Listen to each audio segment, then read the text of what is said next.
Goku, Luffy, Naruto ഈ മൂന്ന് പേരിലും എനിക്ക് ഭയങ്കര കോമൺ ആയിട്ട് തോന്നിയ ഒരു കാര്യം എന്താന്ന് വെച്ചാൽ നെവർ ഗിവ് അപ്പ് ആറ്റിറ്റ്യൂഡ് ആണ്.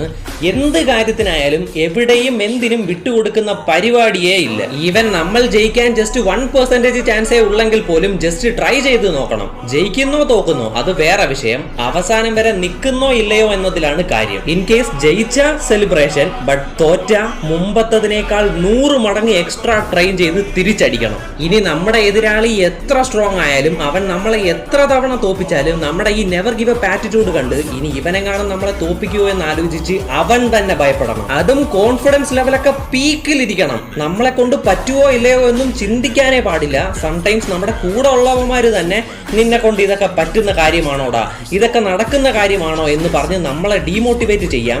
ബട്ട് ആ വാക്കുകളൊക്കെ ഒരു ചെവി കൂടെ കയറ്റി മറ്റേ ചെവിയിലൂടെ കളയാതെ അത് മനസ്സിൽ തന്നെ വെച്ച് ആ വാക്കുകൾ തന്നെ മോട്ടിവേഷൻ ആയിട്ട് എടുത്ത് എന്ത് നടക്കില്ലെന്ന് പറഞ്ഞോ അത് നടത്തി കാണിച്ച ശേഷം ആ പറഞ്ഞവന്മാരെ കൊണ്ട് തന്നെ മാറ്റി പറയിപ്പിക്കണം. ഈ കാര്യത്തില് ഞാൻ ഈ പറഞ്ഞ ഗോകു, ലൂഫി, നറൂട്ടോ ഇവന്മാരുണ്ടല്ലേ ചാമ്പ്യൻസ് ആണ്.